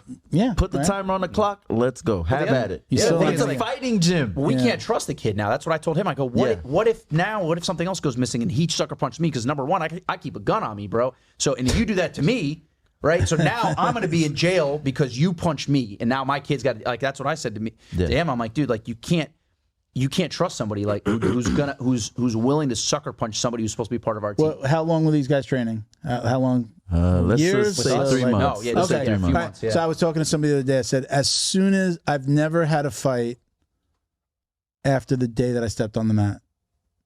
I've never had lots of fights before that. Never had a fist fight after learning how to train. And part of that was as soon as I started to learn how to train and started seeing other people and who trained, and we had people coming in, Drew come. What I started to realize real quick was you don't know who else is training, right? If you lined up all the guys in my gym, it's just like doctor, accountant, freaking cop, firefighter, right? Unless they have like really bad cauliflower, you can't see. You don't know who's. You just mix them in with the general public. You could put the parents on the mat and you wouldn't know who's trained. So like I've quickly realized like you don't know who trains, and you don't know, I might get into a situation where I'm going to start a fight with somebody and all of a sudden this guy's fucking flipping me around, choking, right? Or knocking me out. You just don't know who trains. But I never realized that until I really started to get into it. So like and then it just calms you down, it humbles you, and it's just like then once you start to learn how to do this, then it's also like, oh man, what if I hurt somebody? Yeah. I can't. I don't want to hurt this person. I don't want to hurt somebody else. Then I'm gonna get locked up because I'm trained and they're not, and blah blah blah. That's how I look at it. Can of worms. Legal consequences, is, in my opinion. I have a family. He's got a family. Like, imagine, your daughter. Like, oh, what happened to your dad? Oh, he's in prison. Why? Well, he got into a bar fight. Yeah. And now he's in prison, and I'm, now I'm a stripper. Right? It's that's what goes through my head. Right. Yeah. What if he would have knocked him out and then he cracks his head open on the floor? Like, oh, dude, yeah, he put us all in danger in that sense. Yeah, that's terrible. Consequences There's a are line. ridiculous. There's a line you shouldn't cross. I want to go back to, because we didn't really get to it. We said you were talking about cardio as a weapon. We didn't really like get to that because we were starting to talk about being a firefighter. Are those things do you just naturally have good cardio? You work on your cardio? Is it because of the job? Is it because of jiu-jitsu? Is it both? I think it's a multiple of things. I think it's I take care of myself, so my natural cardio is going to be higher, better because I'm very hydrated. I eat correctly. You know, I carb up before the gym. I get I sleep well. There's a lot of things you do outside of the gym. Do you electrolyte shit? Yeah. EPO? No. Whoa, Hey, whoa. Easy. This guy's shooting up EPO in the parking lot. He's trending hard. And I just think that, if it doesn't work the first time, just keep working. Just change directions, work the other way, especially with guard passes like Thanos, that he has a hard guard to pass. So you have to misdirection pass a lot. Impossible. Yeah. So you gotta keep that dance going. Eventually, either I'm gonna mess up or he's gonna get tired. Yeah. Something's gotta give, and then that gives you opportunities and open windows. On the fire department, there's a lot of continuing. I won't say continuing ed, but like you have to be in shape. Are there tests that you have to pass occasionally or every year? That's a misconception. Everybody thinks that because you're a cop or a firefighter, we're all in shape. I want to say I already know that from the cop side. I mean, that just doesn't exist pretty much. It's very department based. So not every department has the same rules or laws. So it just depends on your department. There's other departments that have an annual like almost test. like a continuing ed or like a recertification, like for police, like they have to certify for their Right. They have to go to the range and certify for their gun. Right. No, in our department we don't. But it's it kind of bothers me a little bit because like we're supposed to be in the best shape that we possibly can because God forbid something happens to you or your family. Yeah. Right. And then we're supposed to support each show other. Up. Yeah. Right. It's one of those things. I don't want a fat guy running into a burning building to save my wife and kids. Right. And it's happened. It's happened on the news. Like people drop dead. Like people go into these fires and right then and there just because they don't take care of themselves. Yeah. I think it says a lot about you. Yeah. So is it where you are a lot of like is it buildings or is it house? Like it's mostly residential, and then there's high rises. I'm on the south. I'm on the beach station, and there's a lot of high rises. So when the fire alarm goes off, all the elevators come down. They're not working. You're going upstairs, and it's happened before. It's happened where I've had guys that can't keep up or aren't doing their part. So then you got to pick up the slack. You're running with how much gear? How much weight? I would say anywhere from 60 to 80 pounds, depending on what gear you need. And you might have to carry somebody down with those 60 to 80 pounds plus a person. At least out of that danger area. Yeah. Okay. Yeah. What's the tallest building that you've actually had to run? Have you had to run up like X amount of flights? I think it was like 7 stories. Okay. Not crazy. Yeah. Yeah. Oh wow. Another thing that happens now is that in like these high rises, they're so well built. They have good like anti-fire prevention. So like for something to go wrong, somebody has to really be, retarded. Yeah. Yeah. That's not PC. Canceled. Yeah. You just got canceled. I take offense to that. Sorry, guys. Why? Because you're a retard. Run it back. No, you'll see it. You'll see it. Like, oh, well, I was smoking a cigarette. I fell asleep and the mattress caught on fire. I don't know what happened. You just told me what happened. I just moved into. I wonder if I just moved into a building in Coral Springs and it's completely smoke free. You can't even smoke on the property. Wow. And I wonder if that's, you literally, I see people walk across the street. They walk, for real. It's the craziest thing, and they will fine you. It's grounds to evict you. Evict you. People actually like walk out. I see like when I'm in the gym there, I see them walk out. They walk across the street. There's like a post office behind us and the city hall's there. So they walk across the street to the other sidewalk. They smoke and then they come back into the building. Wow. Literally can't even smoke on the sidewalk outside the building. That's crazy. I wonder if it's part of that. Just being in it's an 8-story building. It's not humongous, 8 stories. But I wonder if now that you're saying that, I wonder if it's liberals. about that. If it's about smoking. It's the liberal Democrats. No. That's taking away your freedoms to smoke marijuana in your apartment. Don't get him started. Don't get him started. Thank God he's not mic'd up. Thank God he's not mic'd up. Thank you, Biden. So I want to go to. So we talked about like that laid back, for lack of a better term, like a laid back environment, which again I love, and I've been to your gym and we trained at Kinney's and I feel like it was that same vibe. So we've had this discussion a lot, and I know like Keenan Cornelius has brought it up. Have you seen like the videos of him talking about like the American Jiu-Jitsu? That's right. Do you feel like do you feel like you land? Do you have? I don't know if we've ever talked about it. Excuse me. Where do you land on calling your jiu-jitsu Brazilian versus American. Oh, I mean, boy. I think a lot of people that do a lot of the no-gi, right? You feel like put the glasses back on. Well, brother. Hell yeah, brother. where do you fall on was that? We'll awesome. ask everybody if they got an opinion, but Drew, where do you fall on that for your own gym? I tell you what, brother. Damn right. What we do is American Jiu-Jitsu. Americanas, baby. Let's go. Everything's in Americana. It's American Jiu-Jitsu. Hey, we got arm Americanas, leg Americanas. Neck The only Americanas. belts we got is red, white, and blue. That's right, baby. Let's go. God damn. That is the clip right there. That's Please, right. Make sure we get that clip, please. I'm about to do some push-ups. dude. I'm all wired up now.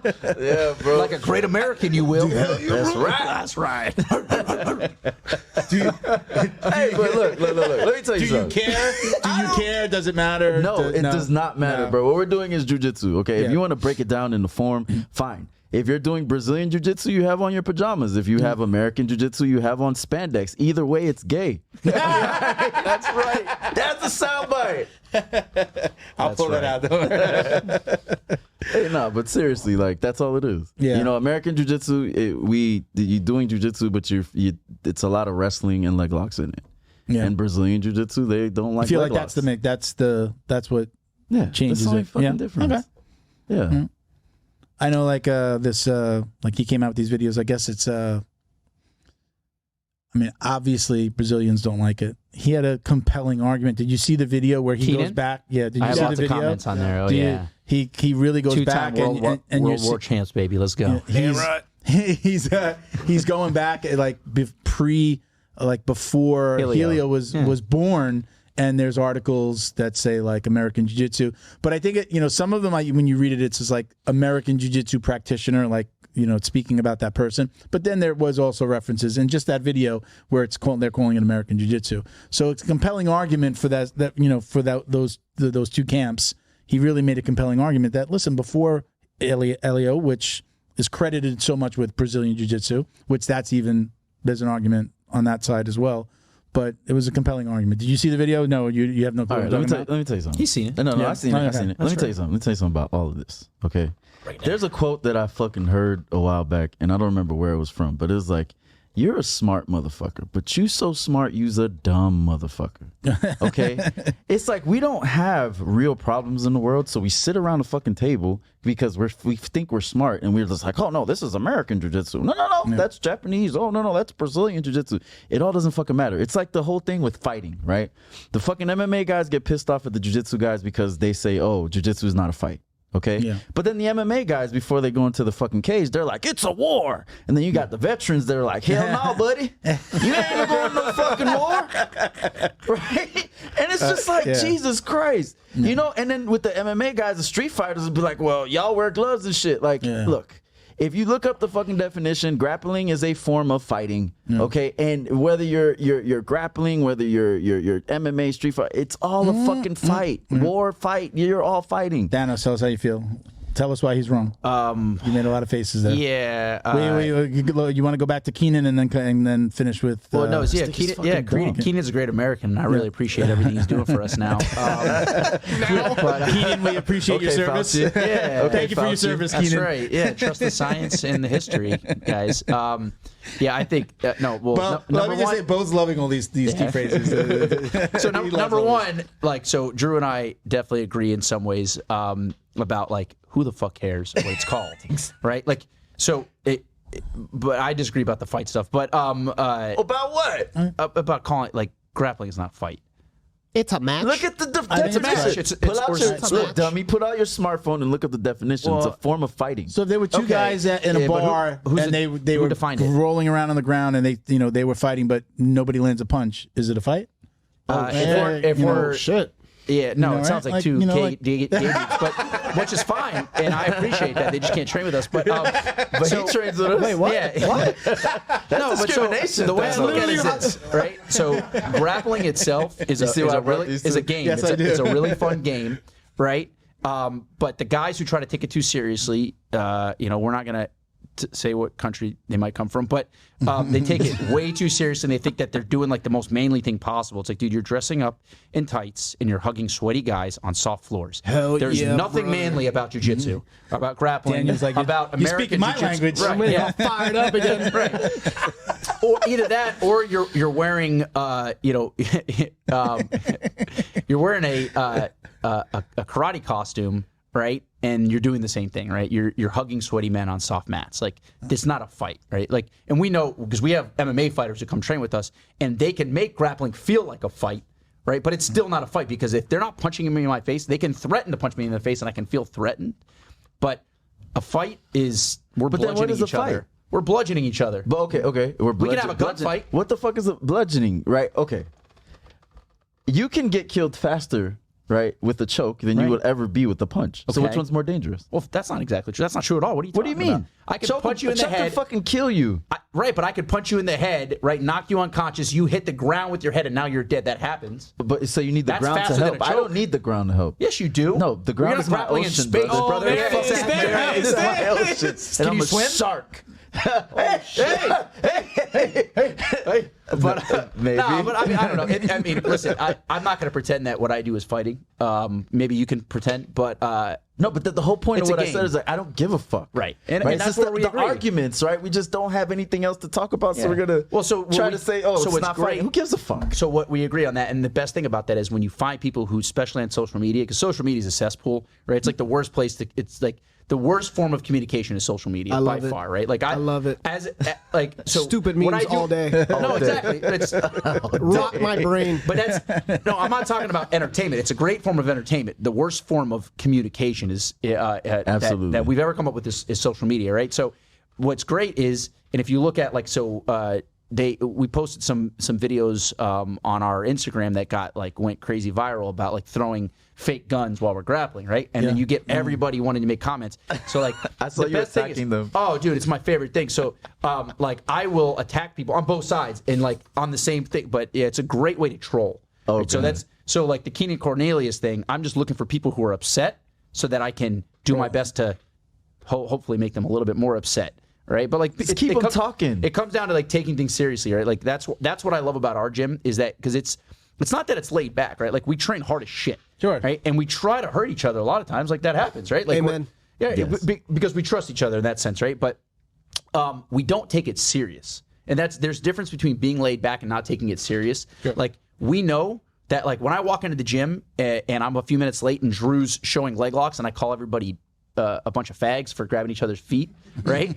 Like, first of all, like, it's my favorite thing to do is do that too, right? So like, it's clear that touch I'm each other's feet? Yeah, I like leg locks. It was right? confusing at first. I was like, he is a leg locker. Right. Why is, He's you sound like the guy who would yell fire in a crowded movie theater. I mean, if there was a joke there, Yeah, if it okay. made me giggle, right? But the point is, like that's with my personality. If I find somebody taking themselves too seriously, I can't help but try to troll them. Sure. And like I just luckily after years of trying to find a place where I can fit in and be this like type that, of like yeah. sarcastic piece of shit. Because you just basically described Drew. I mean, that's But yeah, Drew Drew, likes and to I have clicked for same that fun, reason. Yeah, we're literally like, Yeah. I don't think I've ever said anything nice about him, and he's never said anything nice about me. And you know what I mean? But it's like He said some nice stuff to me. right, about but you, yeah, so- but exactly, but not to each But other. not to your face. we would never talk. Not to your face. We never Not to talk. your I face. refuse. He Not to our actually- face. He made me swear that I wouldn't tell you This the nice fat guy things. right here, no chance. No, but like we have such I'm so happy that I found this place because it honestly changed my life. Like I've never been able to be so consistent in training, and it's and things get in the way, but it's basically because like I'm obsessed with the culture we have there. It's fantastic. Yes, because we're laid back, we train hard, we have fun, right? But we also have boundaries too. Mm-hmm. You know what I mean? We don't get disrespectful, right? There's a fine line between being disrespectful and then just healthy, fun shit talk, right? Okay. When Thanos does that, it's not disrespectful. I don't see it disrespectful at all. It's just like that humor that's just inserted, you know what I mean? And it's cool, right? It's fun. Yeah. Right. Sometimes I gotta tell the lower belts, like, I'm like, all right, guys, like, relax. Like, don't. You're not I feel Thanos. like it's something that needs to be also earned. You need, like I said, there's only a few people in my gym that I feel like can, and I'm even like careful what and when I say something and what I say. It's like in the work environment. Like if you call out your boss in the room full of people, you could say the same thing in a room full of people and get one reaction, which is probably not going to be good, and be the two of you off to the side or in a room by yourself and say the same thing, and it's funny or it's taken a different way. So I know the line. Yeah. But a lot of times, like, we have guys that come in and don't know that line, and then they say something at the wrong time. Like, you're definitely not talking in the middle of instruction, you know. But if the coach says something to me and starts to rip on me a little bit, there's no pause on me saying something back to him. But when other students do it, it's just like, oh, yeah, you haven't been here long enough you haven't earned that right to be able to talk like that. I think you have to be self-deprecating. I think that's the key there. So, like, if you're just trying to talk shit and you can't take it back, that's an issue. I mean, most of the stuff that I joke about, it's usually like really a joke about myself, right? Like when I call Desi or anybody bigger than me like obese, it's really just like I'm too small. Like that's really what I'm saying. I got you. Right? Yeah. Or like, or if The I like truth comes out. Well, yeah, I mean that's like He's opening up. He's opening up. This is the soft. I mean, I assume this was obvious. I understand we're dealing with some low IQ individuals here, so I have to explain some of these things. What'd you call me? Don't worry, baby, we're okay. But that's that's that thing. So look what you did. And while I do agree, like you do have to earn the right a little bit. I feel it more like because I don't care about the rank, right? Like we have guys who probably will never be good at jiu-jitsu and they'll train with us, like, but it's more about like, do you put the effort in? Are you, for me personally, and I'm a habitual line stepper because I do get sometimes I cross the line, I know it, and I'll think home, like, damn, maybe I should have, and I'll call like Drew, like, hey, did I sit across the line or whatever? Because I'm always thinking about that stuff. But like for me personally, the way I look at it is like, if you show up and try hard and take instruction and are trying to get better in a sense of like, to help better represent the team, that's kind of how, like, one of the reasons why I like to compete so much and why I like to train out, I don't want to suck, is because, like, we're part of a team, and, like, if I suck and I go to another place and get my ass kicked, then they're like, oh, well, those guys suck. Because that's how I feel if somebody shows up to our gym and they suck. So, so for me, all you have to do is do that, and then it doesn't matter what you say. You can say all sorts of terrible things about me or whoever. Like, I think also, like, the ego. In our gym, it's a healthy environment. Like nobody has an ego issue. I've been there 5 months now, and I haven't seen anybody with an ego issue or anything like that. Like, man, they get tapped or they lost and they're storming off the mat, or you've seen it. You heard the horror stories. I've seen somebody throw their mouthpiece and be all pissed off, and that is not at the gym. At least on the jiu-jitsu side, I don't do the MMA or the striking, but at least from what I do is I don't see it. Well, if it happens, it gets dealt with very quick. Yeah, we had competition with Salamanca, so I specifically encourage.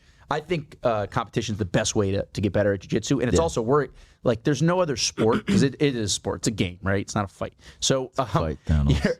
So like nobody shows up to like baseball practice and then just doesn't play a game, like unless you just suck, right? But luckily in jiu-jitsu, like, hey, come train, get better, and then go play the game, which is go compete at tournaments. And now they're relatively cheap, and they're all over the place now, which is fantastic. So I compete a lot. Not sometimes when I don't want to, but I want to be like lead by example. That's a big thing for me. So we had a new guy who's actually, I've known him for a long time. He married my wife's best friend. We were like good friends. And him and I have a better relationship. In the past, we didn't have a great relationship. He trains with us now. And like, I like being a coach. So we went and he competed at a new breed and like was beating the crap out of people. It was fantastic. We were so happy.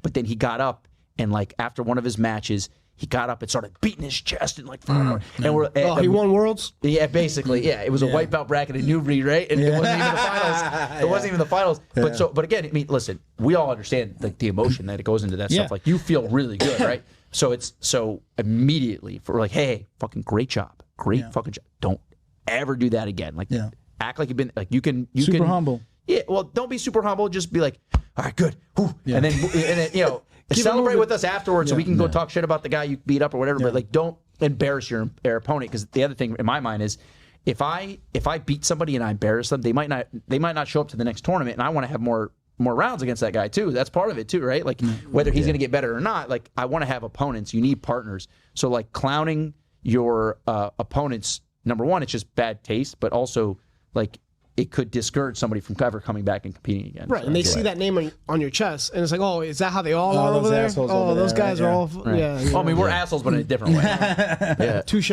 I think the best thing about the gym leadership, like to get back on that, is that we know when to be serious.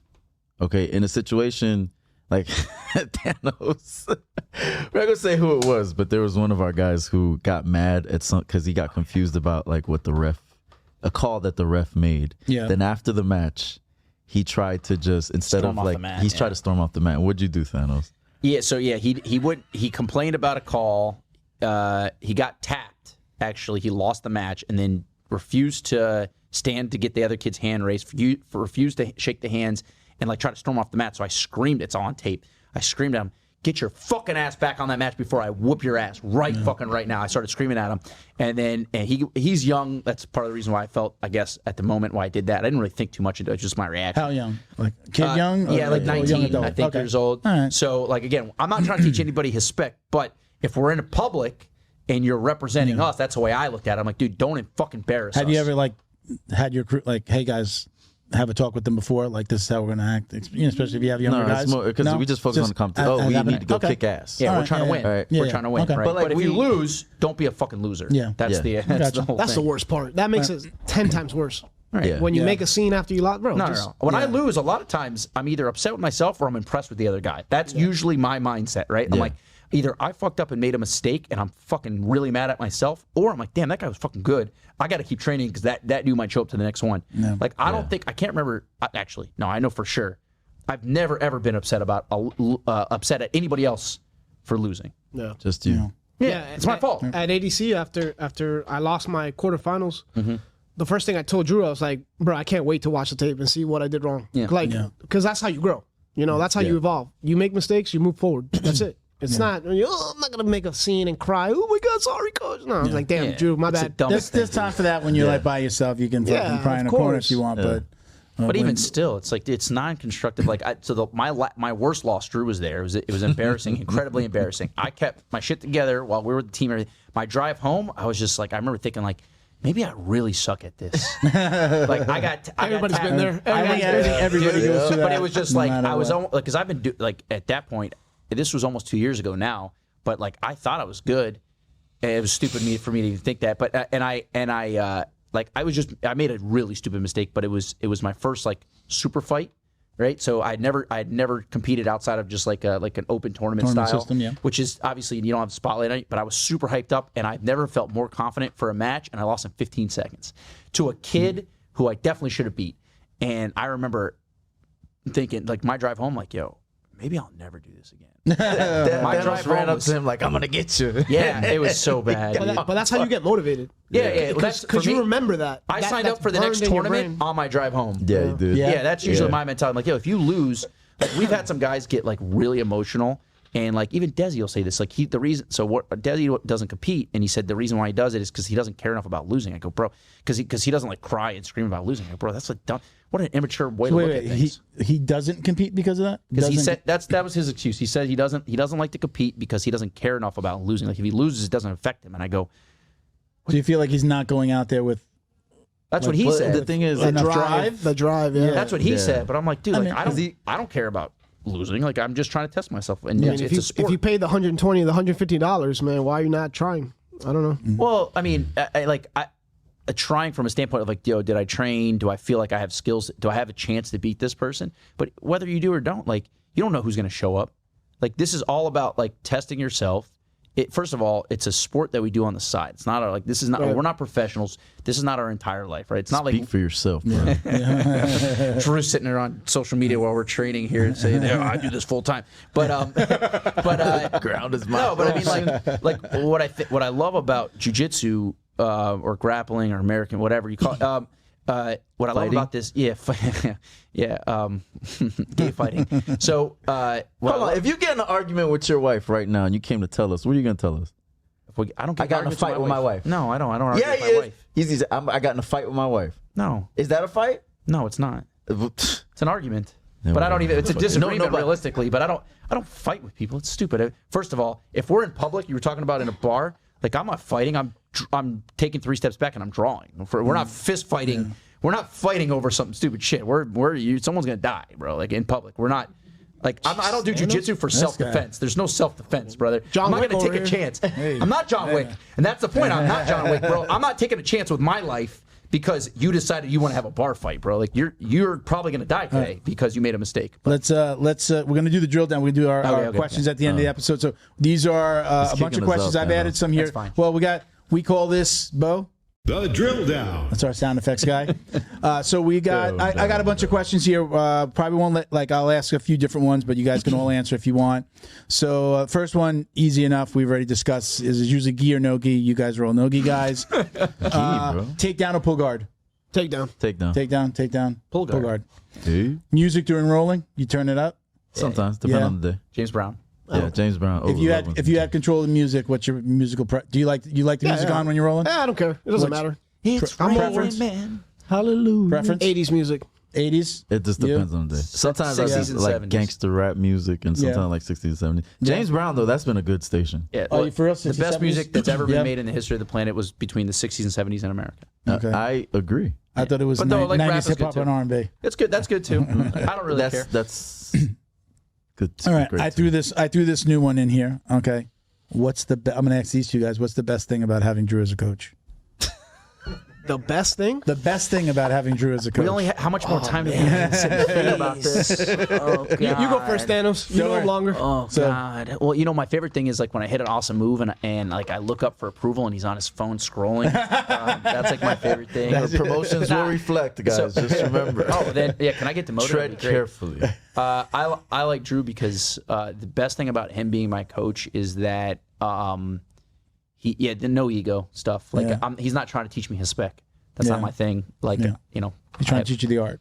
yeah, we're learning together. Like you know, I teach now too, but really when I teach, I'm learning, and I feel like Drew has that approach too, where like we're all just learning together. So that's I guess that's the best thing. What's the worst thing about having Drew as your coach?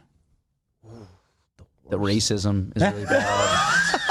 He just looks at me and says "Free Palestine" every time he sees me. I don't know. All right. What's the most annoying, Alexis? Are you coaching yet? You're new. You You're didn't new. hold on, you didn't answer. I want these answers. Which one? What's the most the best and worst thing about Drew?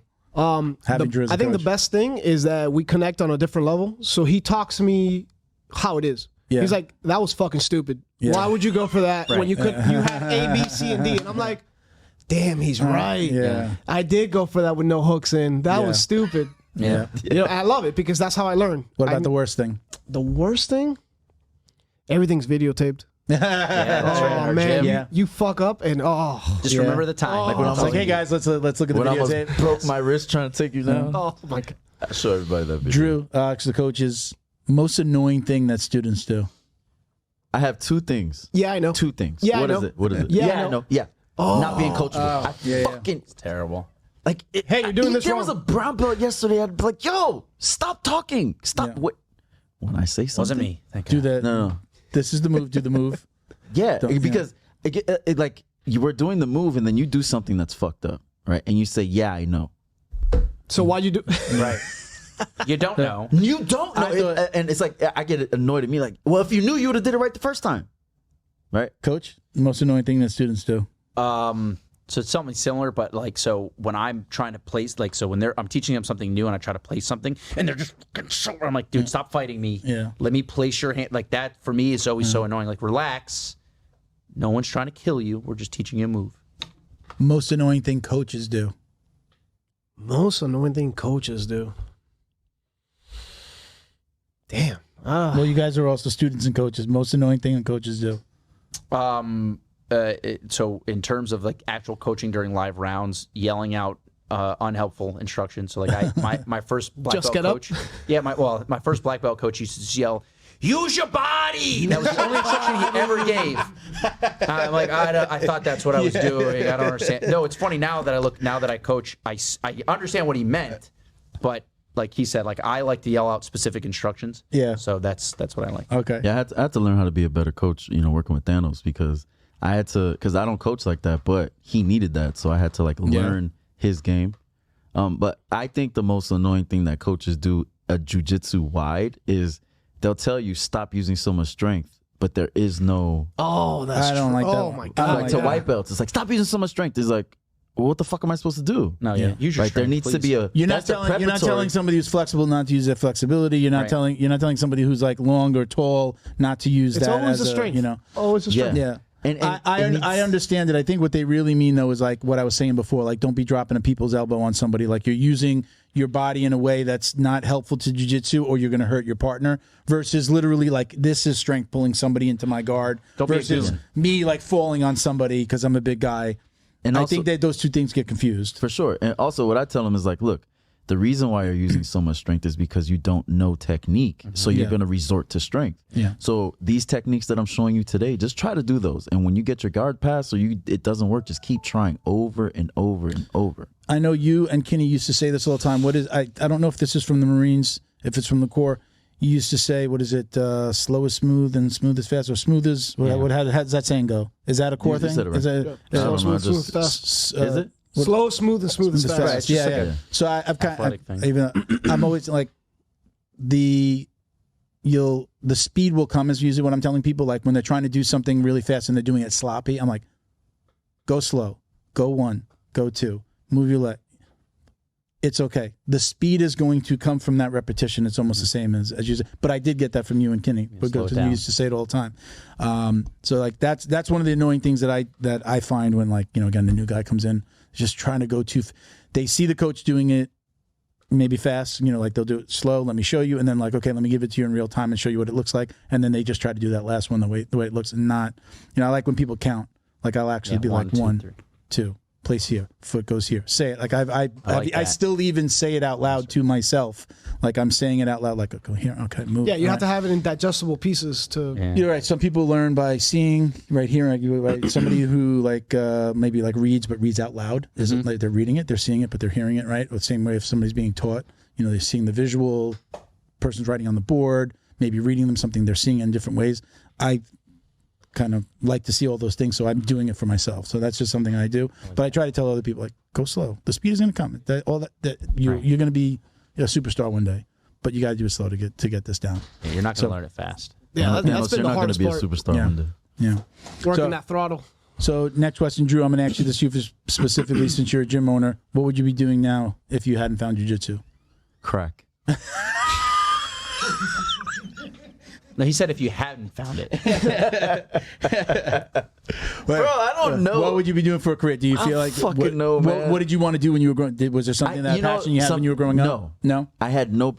When I was growing up, I would see people like that knew every football stat, every baseball, every basketball. I wasn't interested, right? They like people like that were artists, right? They would just draw all day in class. And although I did like drawing, like I just never felt obsessed about anything. I thought something was fucking wrong with me. Yeah. Until I found jiu-jitsu. Sure.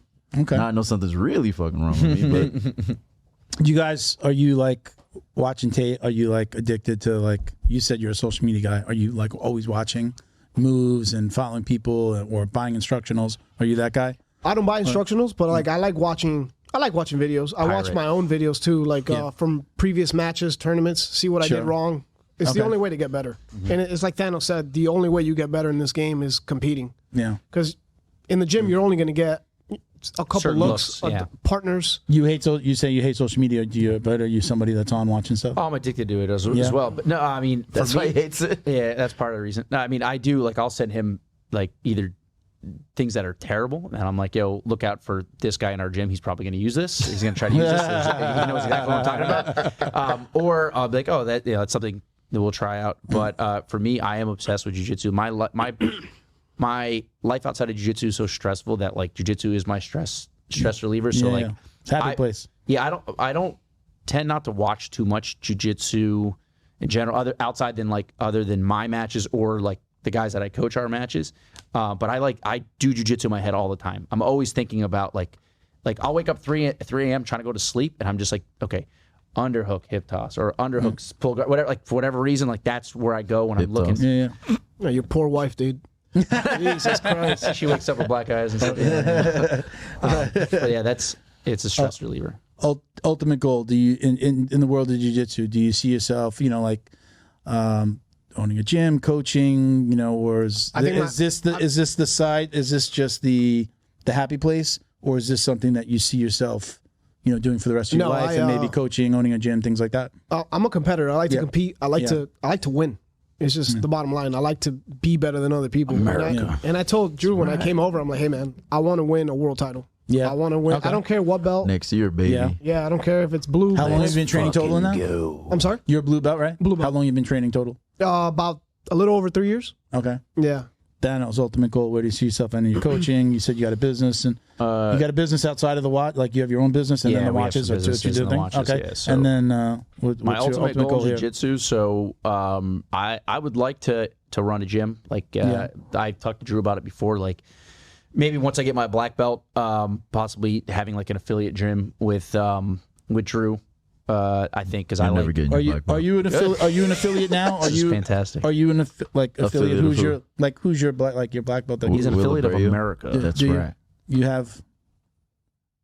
have somebody that's like above? You know the affiliate system. The Constitution. You know the affiliate system. Do you have somebody? We don't have to say. We don't have to say it if you don't want to. Will Abreu. Yeah. Will. Oh, Abreu. Okay, Black House. Right? Black House. Is he still Black House? No, he's Miami Martial Arts right now. Okay. I know he's doing something with the city. We had him on. He's doing something with the city. Is that his thing, or does he still have Black House though? Is he still? I'm not sure what his relationship with Black House is anymore. All right. Yeah, he was a cool dude. I had him on. Yeah. Came with a big ass, a nice bottle of whiskey he brought for us. It was cool. Oh, for real? Yeah, he brought us a gift. Drew. Where's my gift? Fucking Thanos. I got a gift for you. Take your watch off. I totally forgot to bring shirts. I have a ton of shirts. Is anybody in XL? You're not an XL. True. I got one XL. It's not next time, Drew. Drew's a double XL. I know. I'll see. Am I seeing? I'm going to see you on Saturday. I'll see you on Saturday. Yeah. I'll give you some shirts to give. You know what I like about you guys? Look at that. Yeah. American. Nothing but the best, brother. All right. Last question. You guys have done gi jiu-jitsu, so we got to ask this question. Popular question. When you did gi jiu-jitsu, did you or did you not wash your belt? No. Drew. Takes away your superpower. I already said this. Yeah. Oh, it's been a while. That's haram, bro. Yeah. What the fuck? Yeah. Haram.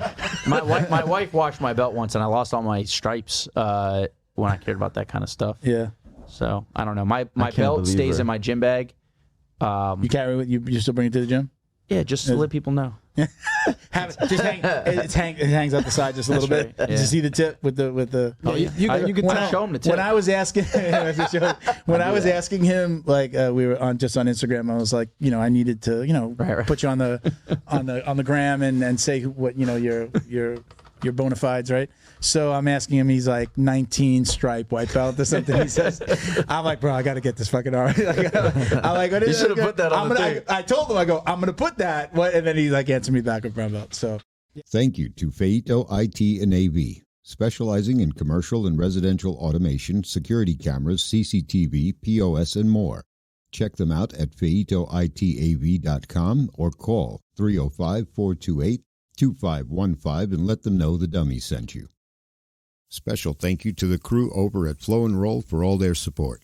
Flow and Roll is renowned for their incredible no-gi rash guards, shorts, and leggings. Flow and Roll has quickly become the premier custom apparel provider for academies big and small throughout the United States. Reach out today to discuss your custom order and ask about their incredible pre-order program.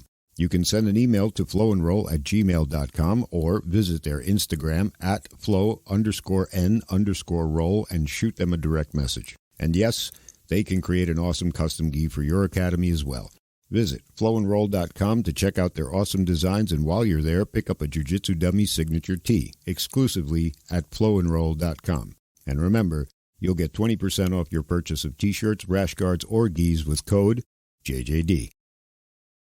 Yeah, Thanos likes it. Thanos likes the gi. I do. Yeah. No, it's a fun game. It's more of a game than a sport, in my opinion, as opposed to like no-gi jiu-jitsu is more of a sport. Gi is a game. It's just my body.